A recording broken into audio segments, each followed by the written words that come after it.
El apartamento estaba en silencio. Un silencio denso, casi palpable, al que me había acostumbrado como a mi propia piel. Soy solo yo, una cama, un pequeño sofá de terciopelo descolorido y un ventilador de techo que gime con un ronroneo metálico cuando el calor de Sevilla aprieta de verdad. Llevo mucho tiempo viviendo sola. He aprendido a amar esta soledad, a encontrar consuelo en su previsibilidad. Entonces, mi hijo Mateo regresó de la universidad en Madrid. Solo por Semana Santa. 2 semanas. Eso era todo lo que se suponía que debía ser. Lo que no esperaba era que algo dentro de mí despertara. Algo que creía haber enterrado bajo años de rutina y resignación. Algo que debería haber permanecido sepultado. Antes de continuar, debo advertirte. Esta historia explora temas complejos. Trata sobre relaciones familiares complicadas, el duelo personal, los límites emocionales y la traición. Si esto te incomoda, quizás sea el momento de dejar de escuchar. Pero si eliges quedarte, aquí tienes mi verdad. No estoy orgullosa, pero ya no me esconderé más. Tengo 42 años. Me llamo Elena. Trabajo como archivera en la biblioteca de la universidad local, un trabajo tranquilo entre el polvo y las historias de otros. Pago mis facturas. Mantengo un perfil bajo. Cocino para una. Ceno sola. Duermo sola. Ha sido así desde que Javier, mi exmarido, se fue. No finjo que no me dejó una cicatriz. Me dejó con mucho más que un matrimonio roto. Me dejó con un hijo, Mateo. Ahora tiene 21 años. Está en su 3er año de arquitectura. Brillante, dulce, callado, siempre perdido en sus pensamientos. Se parece mucho a como era yo antes de que la vida me enseñara a construir murallas. Cuando dijo que quería pasar las vacaciones conmigo en lugar de irse de fiesta con sus amigos, no lo dudé ni un segundo. Pero debería haberlo hecho. Siempre hemos compartido una complicidad especial. Me parecía algo hermoso, incluso tierno. La madre y su hijo que disfrutan genuinamente de la compañía del otro. Pero últimamente, ya no sé qué es. Esta no es una historia de excusas. Es sobre la soledad, el arrepentimiento, el anhelo de algo que sabes que no deberías desear, y como la más pequeña de las elecciones, como ofrecerle a tu hijo tu cama en lugar del sofá, puede desmoronar todo lo que creías tener bajo control. Mi vida, durante mucho tiempo, fue predecible. Vivo en un pequeño apartamento en el barrio de Triana, en el 3er piso de un edificio antiguo con paredes encaladas que atrapan el calor del verano como un horno. El tipo de lugar al que te acostumbras, no porque te encante, sino porque se convierte en una extensión de ti. Hay una cama, un baño y un sofá que nunca fue diseñado para dormir. La cocina es apenas lo suficientemente grande para mí y la nevera al mismo tiempo. He reorganizado el espacio en mi mente 100 veces, pero siempre vuelvo a su estado original. Es familiar. Es mío. Desde que Javier se fue hace casi 12 años, no he dejado entrar a nadie aquí. Ni una sola cita. Javier. Tenía esa risa que llenaba la habitación, y un día, simplemente se desvaneció. Estuvimos casados casi 8 años. Pensé que teníamos tiempo para arreglar las cosas. Pero una noche, me miró y dijo, ya no te amo, Elena. Hizo las maletas y se fue, dejándome con el corazón hecho añicos. Así que hice lo que tenía que hacer. Me endurecí. Es el tipo de endurecimiento que llega sin que te des cuenta. Aprendes a respirar hondo en los pasillos del supermercado y a fingir que no te sientes vacía cuando nadie te envía un mensaje en días. Pero incluso después de que Javier se fuera, Mateo se quedó. Mi constante. Lo crié sola, sin ayuda de nadie. Y nos unimos más de lo que nunca creí posible entre una madre y un hijo. Nos lo contábamos todo, desde sus rodillas raspadas hasta sus desamores de instituto. Yo siempre fui a quien acudía. Teníamos nuestras rutinas, las mañanas de domingo con churros y chocolate, las noches de cine, los días de lluvia acurrucados bajo una misma manta. Incluso cuando empezó a ser demasiado alto para mis abrazos, nuestro vínculo era puro, inocente y lleno de amor. O eso creía, hasta que todo cambió. Se suponía que Mateo llegaría el jueves. Había hecho una limpieza a fondo el fin de semana anterior. Había lavado las sábanas, preparado toallas limpias.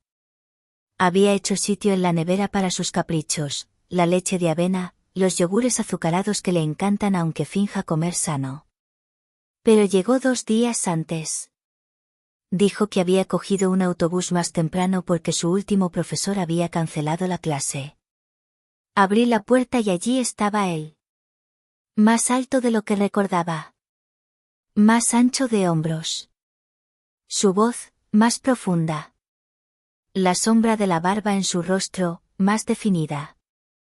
Me sonrió como si todavía fuera mi niño pequeño, pero cuando lo abracé, sentí la diferencia. Ya no era un niño. Miró a su alrededor y me dedicó esa sonrisa incómoda que pone cuando no quiere ser una molestia. Dormiré en el sofá, dijo, dejando caer su bolsa de deporte junto a la puerta. Negué con la cabeza sin pensar. No seas tonto, esta también es tu casa. No podía dejarle dormir en ese viejo sofá. Además, Mateo tuvo problemas de espalda de niño. Recordaba cada cita con el fisioterapeuta, cada noche que pasó acurrucado de dolor. No había forma de que lo dejara dormir allí. Compartiremos la cama, como antes, dije, intentando que sonara casual. Él también se rió, pero su mirada se detuvo en mí un segundo más de lo normal. La primera noche, fingí estar dormida antes de que apagara la luz. Me acosté de cara a la pared, escuchando cómo su respiración pasaba de la alerta a la relajación. Su pierna rozó la mía por un instante y todo mi cuerpo se tensó. No le tenía miedo a él. Seamos claros. No me sentía incómoda con él. Me sentía incómoda conmigo misma. Porque la verdad es que algo ya se había roto entre nosotros. La noche antes de que se fuera a la universidad, hace casi 3 años. Nunca se lo conté a nadie. Estábamos en el sofá, viendo una vieja película de Almodóvar. Yo estaba acurrucada delante de él, en posición de cucharita, como siempre. Su brazo rodeaba mi cintura, su aliento cálido en mi nuca. Así era como siempre veíamos las películas. Era nuestro refugio. Era seguro. Hasta que sentí una tensión inconfundible contra mi espalda baja. Una erección. Él no se movió. No se disculpó. Y lo peor de todo, yo tampoco me moví. Ninguno de los dos habló de ello. Ni entonces, ni después. Pero ahora, compartiendo de nuevo su cama, no podía dejar de recordarlo. El silencio. Y la forma en que no me aparté. Debería haberlo hecho. Pero no lo hice. Y en el fondo, creo que ya sabía que esta Semana Santa no sería como la había imaginado.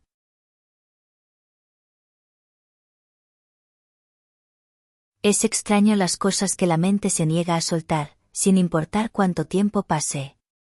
Recuerdo aquella noche como si estuviera sucediendo ahora mismo. El olor a palomitas de maíz que se quemaron un poco en el microondas porque estábamos distraídos con la película de Almodóvar en la televisión. La suavidad de la manta que ambos nos habíamos subido hasta la barbilla mientras corrían los créditos finales. Era tarde, casi medianoche. Debería haberle mandado a su habitación, pero no lo hice. Ambos habíamos tenido un día largo y, sinceramente, solo quería su compañía. Su presencia era tranquilizadora. Me recordaba que no estaba completamente sola en el mundo. Siempre nos habíamos acurrucado. Era lo nuestro. Era inocente. Era seguro. Yo delante, él detrás, su brazo perezosamente echado sobre mi cintura. Pero esa noche, hubo un cambio. y entonces sentí esa inconfundible tensión presionar contra la parte baja de mi espalda. Estaba excitado. Y no se movió. No se ajustó. Ni siquiera pareció sorprendido. Me quedé helada. Todo en mí se congeló. No por miedo, sino porque no sabía qué hacer. Se suponía que no debía hacer nada, pero algo dentro de mí vaciló. Quizás fue la soledad. Quizás fue la forma en que su mano, casi por instinto, comenzó a trazar las curvas de mi cintura con la yema de sus dedos sobre la fina tela de mi pijama. Quizás fue simplemente mi propio cuerpo traicionándome después de años de letargo. Pero no me aparté. No me moví. No dije una palabra. Y él tampoco. Nos quedamos allí, perfectamente inmóviles, envueltos en un silencio que lo decía todo. La luz de la televisión se apagó, sumergiéndonos en la oscuridad. A la mañana siguiente, se fue temprano para la universidad. Me dio un beso en la mejilla y dijo, «Hasta luego, mamá». Como si todo estuviera bien, como si no hubiera pasado nada.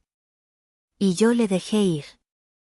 Me dije a mí misma que había sido un accidente. Que lo había imaginado. Pero en el fondo, yo sabía la verdad.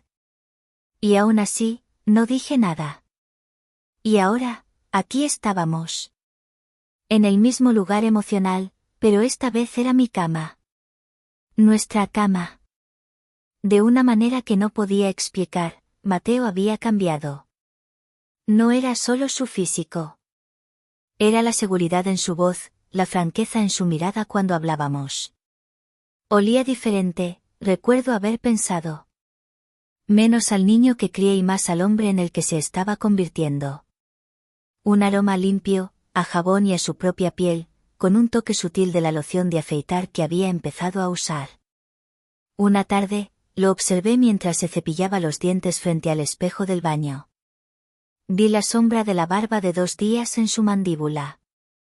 Sus manos parecían más grandes, más fuertes envolviendo el vaso que enjuagaba.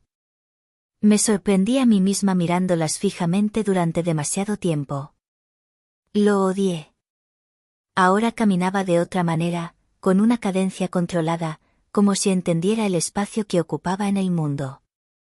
Había momentos en los que pensaba que lo estaba imaginando, pero luego sucedían pequeñas cosas. Como cuando nos cruzábamos en la estrecha cocina y su mano rozaba mi espalda baja, o como sus dedos se demoraban sobre los míos cuando me pasaba una taza de café, sin que ninguno dijera una palabra. Era sutil, pero estaba ahí. Y me ponía nerviosa. Una noche, la ciudad estaba en calma. Una suave brisa entraba por el balcón, trayendo consigo el lejano eco de una guitarra flamenca.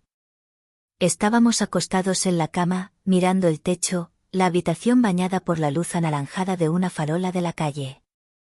No sé qué me impulsó a abrirme, pero lo hice. Le hablé de Sofía. Era mi mejor amiga, mi alma gemela. El tipo de persona a la que llamas en mitad de la noche sin hacer preguntas.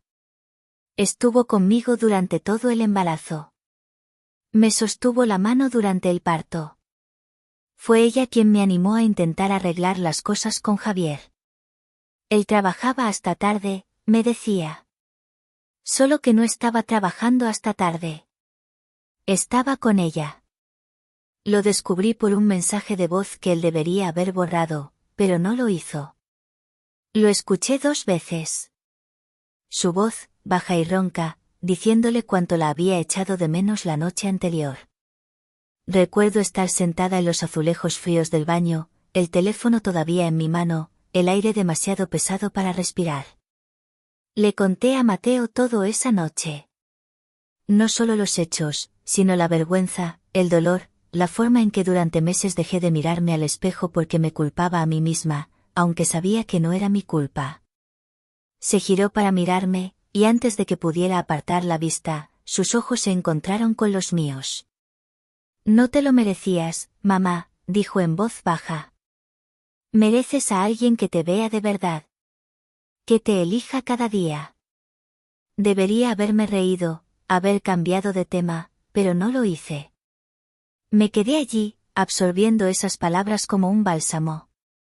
A partir de ese momento, nuestras conversaciones se alargaron. Nos quedábamos despiertos hablando de todo, de sus sueños, de sus inseguridades, de lo que significaba estar solo en el mundo tratando de averiguar quién eras. Le conté cosas que no le había dicho a nadie en años.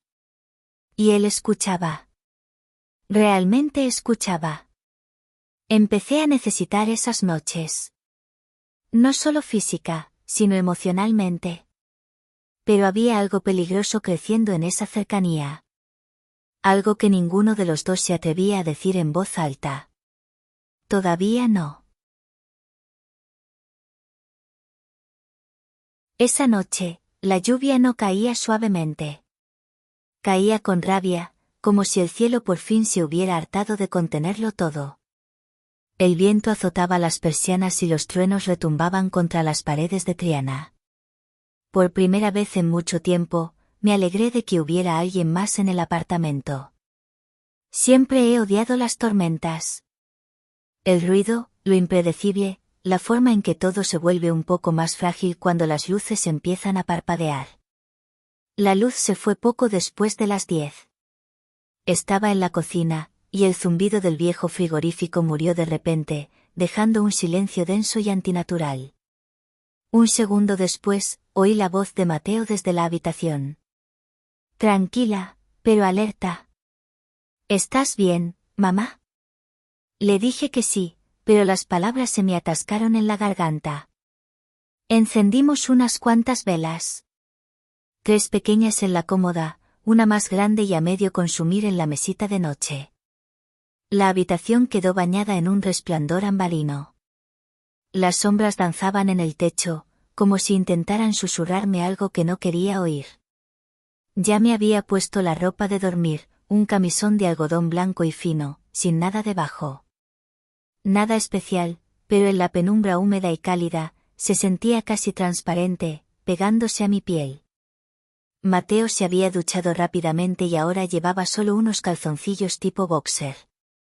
Su pelo estaba húmedo, su piel brillaba a la luz de las velas. Nos metimos en la cama como habíamos hecho cada noche desde que llegó. Uno al lado del otro. Pero esta vez, el espacio entre nosotros se sentía eléctrico. La tormenta había enfriado la habitación más de lo habitual. Me dije a mí misma que por eso me acerqué un poco más. Bajo las sábanas, nuestros pies se rozaron. Un toque accidental, piel contra piel. Sentí un calambre, una descarga de electricidad que me recorrió toda la espina dorsal. Aparté el pie instintivamente, pero un segundo después, sentí como él buscaba mi pie de nuevo con el suyo, entrelazando sus dedos con los míos en un gesto lento e increíblemente íntimo. Mi respiración se detuvo. Fue entonces cuando sentí su mano en mi cintura. No hubo brusquedad ni vacilación. Su palma, grande y cálida, descansaba sobre la curva de mi cadera, sus dedos apenas ejerciendo presión a través de la fina tela del camisón. Era una pregunta, no una exigencia. Su rostro estaba a centímetros del mío, sus ojos oscuros e ilegibles a la luz parpadeante. Acercó su otra mano a mi cara y, con una ternura que me desarmó, apartó un mechón de pelo de mi frente. Su pulgar rozó mi sien, enviando otra oleada de calor por todo mi cuerpo. Y entonces me besó. No fue largo ni apasionado. No fue apresurado ni torpe. Fue silencioso, suave, cargado con todo lo que ninguno de los dos se había atrevido a decir. Sus labios eran cálidos y sabían a la pasta de dientes de menta que usábamos los dos, y a él. Un sabor único, un sabor a Mateo, el hombre. Cuando se apartó, mi voz era más temblorosa de lo que esperaba. No podemos, susurré, apenas capaz de terminar la frase. Soy tú. No me dejó terminar. No me interrumpió con palabras, sino con un segundo beso, más profundo esta vez, que silenció todas mis protestas. Cuando nuestros labios se separaron, juntó su frente con la mía. Estás sola, dijo, su voz un murmullo ronco en la oscuridad. Y yo también. Después de eso, ya no me quedaban defensas. La lluvia arreció contra los cristales. La luz de las velas tembló. Y nos movimos juntos. Lenta, silenciosamente, como si cada movimiento pudiera hacer que el mundo a nuestro alrededor se derrumbara. No lo detuve. Dejé que sucediera. Y en algún lugar profundo de mi ser, supe que estaba cruzando un umbral, llegando a un lugar del que ya nunca podría volver. La mañana llegó como una bofetada. No había sol, solo una luz gris y difusa que se colaba por las persianas, el tipo de luz que se adhiere a la piel y te hace sentir expuesta. Fui la primera en despertar. Por un instante, no recordé nada. Mi cuerpo dolía con un dolor sordo y placentero, el eco de movimientos lentos y silenciosos en la oscuridad. Y luego, el recuerdo me golpeó con la fuerza de una ola. Me giré lentamente. Mateo todavía dormía, de cara a mí. Su rostro se veía suave, de alguna manera más joven, y sentí una oleada de náuseas. Sentí asco de mí misma. Y lo que fue peor, una terrible sensación de no reconocerme. Me deslicé fuera de la cama como si las sábanas ardieran. No me molesté en lavarme los dientes. Ni siquiera me miré al espejo. Fui directamente a la cocina, abrí el grifo y me eché agua fría en la cara una y otra vez hasta que mis mejillas ardieron y pude volver a respirar. Lo oí moverse en la habitación. La puerta del baño se abrió y se cerró. El agua de la ducha corriendo. Movimientos silenciosos, casuales, como si nada hubiera cambiado. Entró en la cocina como lo hacía siempre, sin camiseta, con el pelo mojado y una calma exasperante. Puso el café. Me preguntó si todavía me gustaba con leche de avena, abrió la nevera y empezó a cascar huevos en un bol como si fuera una mañana cualquiera. Y yo me quedé allí, de pie, observándolo. Observando cómo batía las yemas, observando la agilidad de sus manos, de sus dedos largos y firmes. Manos que anoche. Quería gritar. Quería zarandearlo. Preguntarle si se daba cuenta de lo que habíamos hecho. Si comprendía la magnitud del daño una vez que el silencio se rompiera. Pero no dije nada. Me quedé allí, paralizada. Puso un plato delante de mí. Huevos revueltos. Tostadas. Había cortado los bordes, tal y como yo solía hacer para él cuando era pequeño. No pude comer. Ni siquiera podía mirarlo a los ojos.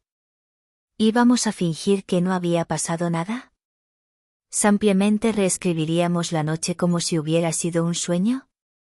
Y si era así, ¿por qué mi cuerpo la recordaba con tanta claridad? Ese día pasó a cámara lenta. Me senté en el sofá, envuelta en una manta aunque no tenía frío. Mateo se fue a dar un paseo. Dijo que necesitaba tomar el aire. No le pregunté a dónde iba. No me importaba. Necesitaba estar sola. Tan pronto como la puerta se cerró tras él, cogí mi portátil y empecé a teclear palabras que no me había permitido pronunciar en voz alta. Vergüenza por cruzar límites con un ser querido. Confusión emocional tras una relación inapropiada. ¿Cómo superar un error imperdonable? Hice clic en artículos que no estaba preparada para leer. Foros de psicología, confesiones anónimas. Cada palabra se pegaba a mi piel como alquitrán. Cada titular gritaba lo que yo no podía decir. Escribí el borrador de un mensaje para una terapeuta cuyo nombre había apuntado en una servilleta 2 años antes, cuando mi amiga me había suplicado que considerara la terapia. Nunca la llamé. Pero ahora estaba mirando su formulario de contacto, mis dedos flotando sobre el teclado. ¿Qué se suponía que debía decir? ¿Cómo se empieza una frase así? Hola, mi nombre es Elena. Soy madre soltera. Cometí un error. No, eso no era. Creo que he cruzado una línea que no puedo descruzar. Más cerca, quizás, pero todavía no era la verdad.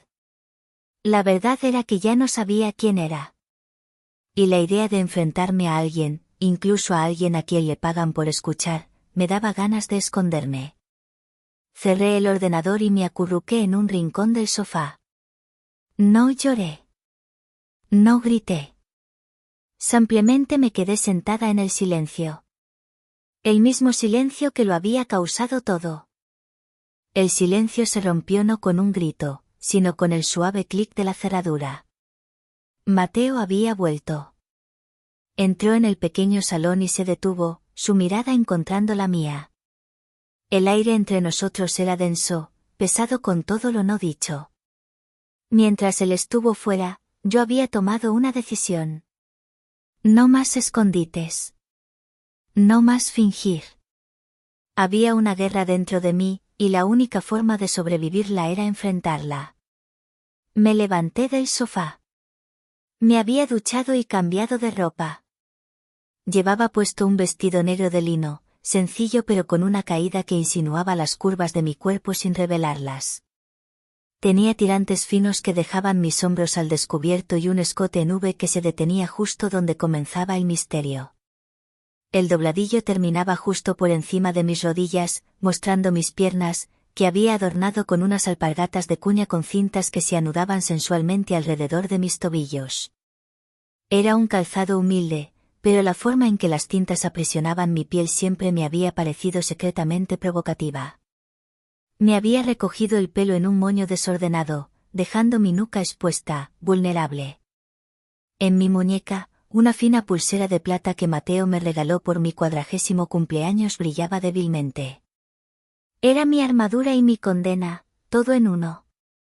Tenemos que hablar, dije, y mi voz sonó extrañamente firme. Él asintió, dejando sus llaves en la mesita. No se acercó. Se quedó a una distancia prudente, sus ojos recorriendo mi atuendo con una mezcla de apreciación y temor. ¿Estás enfadada? Negué con la cabeza. El enfado era una emoción demasiado simple para el torbellino que sentía. Estoy perdida, Mateo. No entiendo. Necesito que me digas por qué. Su calma finalmente se resquebrajó. Dio un paso adelante, luego otro. Porque te he querido desde siempre, mamá. No, no de esa manera al principio. Pero crecí. Y te veía. Veía cómo papá te marchitaba, cómo te quedaste sola. Veía tu tristeza cuando pensabas que nadie miraba. Y dejé de ver solo a mi madre. Empecé a ver a Elena. Mi corazón latía con una fuerza dolorosa contra mis costillas. Cada palabra era un golpe. Observaba las pequeñas cosas, continuó, su voz bajando a un susurro intenso. La forma en que te muerdes el labio inferior cuando lees. El olor a jazmín de tu crema de manos. Como esta pulsera, dijo, acercándose lo suficiente para rozar la plata en mi muñeca con la punta de sus dedos, se ve sobre tu piel. La elegí imaginando exactamente esto. Te he visto como mujer durante años, deseando que alguien más lo hiciera. Deseando ser yo. Estaba horrorizada y, a la vez, una parte retorcida y hambrienta de mí se sentía, vista. Por primera vez en 12 años, alguien me veía. Retrocedí un paso, chocando contra la pared. El miedo y la culpa se arremolinaban en mi interior. Él me siguió, suplicando con la mirada. Tomó mi mano, no con fuerza, sino con una delicadeza reverente. Giró mi palma hacia arriba y depositó un beso lento y ardiente en la piel sensible de mi muñeca, justo debajo de la pulsera. Sentí el calor hasta la raíz de mi pelo. Solo quiero que seas feliz, murmuró contra mi piel. Y en ese instante, con su aliento cálido sobre mí y el mundo reducido a los centímetros que nos separaban, sonó el timbre. No fue un timbrazo suave.